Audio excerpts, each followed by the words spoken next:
Assalamualaikum warahmatullahi wabarakatuh. Waalaikumsalam warahmatullahi wabarakatuh. Sebelumnya Mbak Kandi sudah kenal Bapak belum? Perkenalkan Pak Muhammad Farul Falah. Nanti bisa dipanggil Pak Farul aja ya. Di sini Mbak Kandi cuma sendiri. Teman-temannya mana? Nggak berangkat. Terus di sini biasanya ada Mbak Reva, Mbak Rere, Mbak Lana dan Mbak itu ya. Siapa namanya teman satu? Keisha ya. Berarti Mbak Kandi ini berangkat sendiri hari ini. Dari sebelum kita belajar, kita berdoa dulu ya.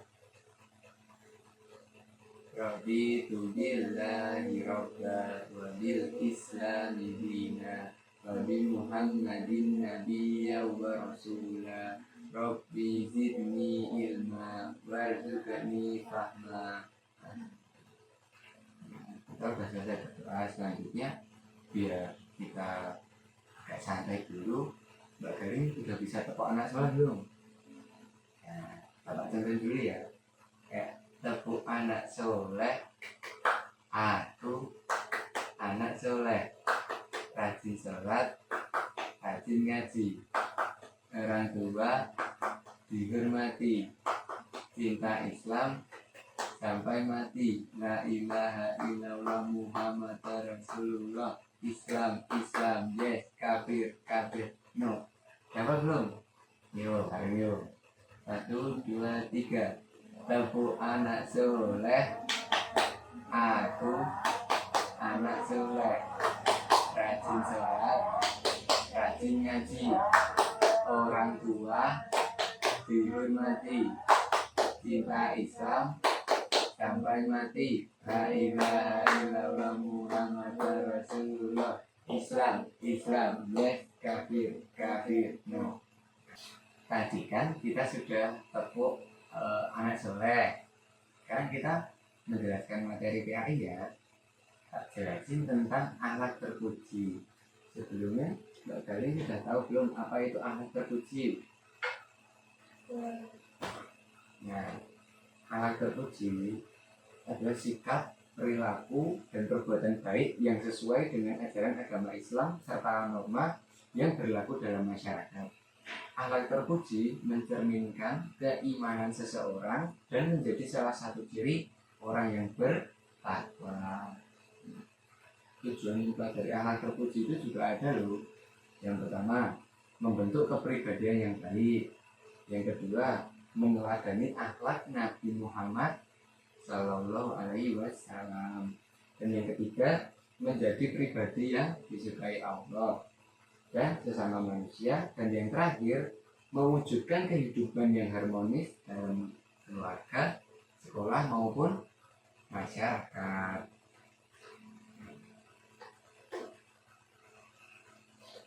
Macam-macam alat terpuji. Yang pertama itu ada jujur. Contohnya, tidak mencontek saat ujian, tidak berbohong kepada orang tua, mengatakan dan berbuat sesuai kenyataan. Ingat belum? Apa? Coba sebutin. Mbak Galing kalau jujur ngapain? Contoh jujur.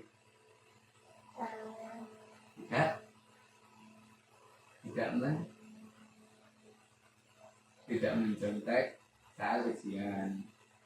Nah, yang kedua ada amanah. Amanah itu dapat dipercaya dalam memegang tanggung jawab. Contohnya, menjaga barang titipan, menjalankan tugas yang diberikan guru dengan baik. Itu ya. Apa amanah? Coba contohin.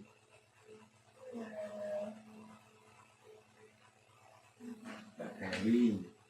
Contohnya dikasih barang sama temennya, terus temennya bilang, Galing jagain dulu ya barangku. Tapi Mbak Galing malah lalai, terus ninggalin ke tempat yang Mbak Galing pengenin. Maksudnya misal ya, kamu lagi di kelas, Mbak Galing tolong jagain mungkin aku ya. Terus malah kamu itu datang ke kantin, nggak jagain makanan temenmu. Nah, berarti itu nggak amanah gitu ya. Nah, terus dan yang ketiga ada rendah hati. Nah, tidak sombong atas kelebihan yang dimiliki. Contoh kayak tidak membanggakan diri saat kamu itu juara kelas. Saat kamu itu ada di ranking 1, kamu itu tetap rendah hati gitu ya. Terus yang keempat ada sabar. Kalau kalian udah sabar belum? Dikit-dikit. Sabar itu menahan diri dan emosi saat menghadapi ujian atau kesulitan. Contohnya tetap tenang saat diajak teman. Mbak Galing pernah diajak temen enggak? Nah, Mbak Galing gimana itu? Sabar atau marah? Sabar. Sabar itu walaupun sakit tapi nanti itu pasti yang menang orang sabar. Terus yang kelima ada ikhlas, melakukan sesuatu semata-mata karena Allah Subhanahu wa Ta'ala. Contohnya memberi sedekah tanpa mengharapkan pujian. Mbak Galing kayak misal hari Jumat itu pasti di sekolah ada Jumat sedekah itu ya. Ada loh tiap hari Jumat. Mbak Galing ngasih enggak? Ikhlas kok enggak?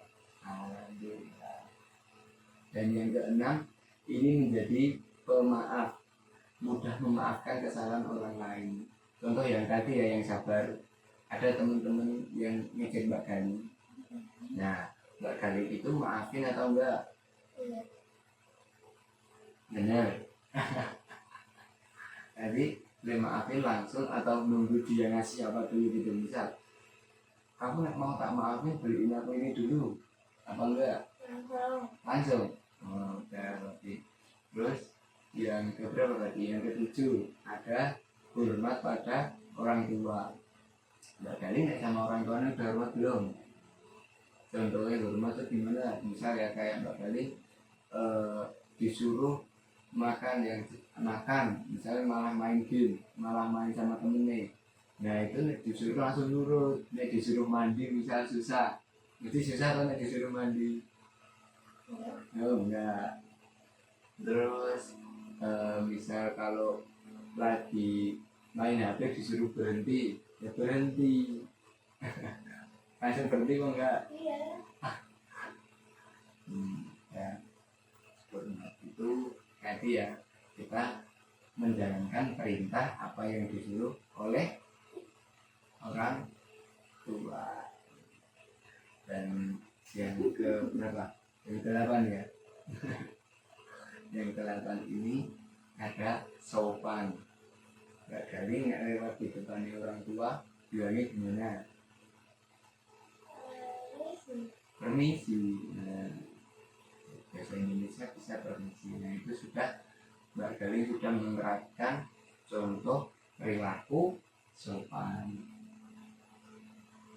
Coba tadi sebutin aja apa saja alat-alat terpuji. Pertama ada jujur, dan yang kedua ada apa? Amanah. Dan yang ketiga ada rendah hati. Dan yang keempat sabar. Dan yang kelima ikhlas. Dan yang keenam pemaaf. Yang ketujuh ada taat, hormat pada orang tua dan guru ya.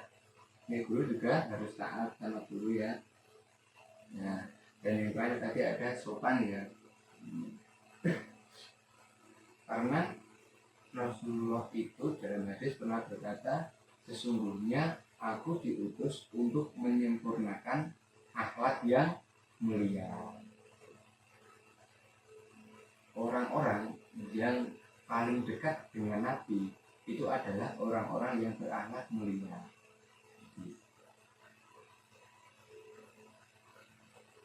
Nah, cara menumbuhkan akhlak terpuji itu yang pertama meneladani Rasulullah, yang kedua bergaul dengan orang-orang baik, yang ketiga membiasakan diri berkata baik dan berperilaku baik, Dan yang keempat, berdoa kepada Allah agar diberikan akhlak yang mulia lagi.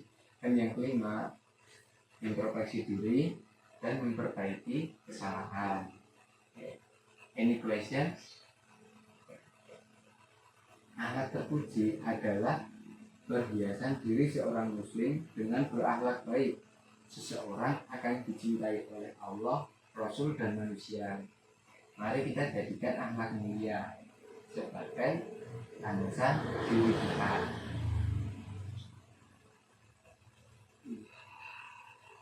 Kalau sudah selesai, mari kita berdoa ya.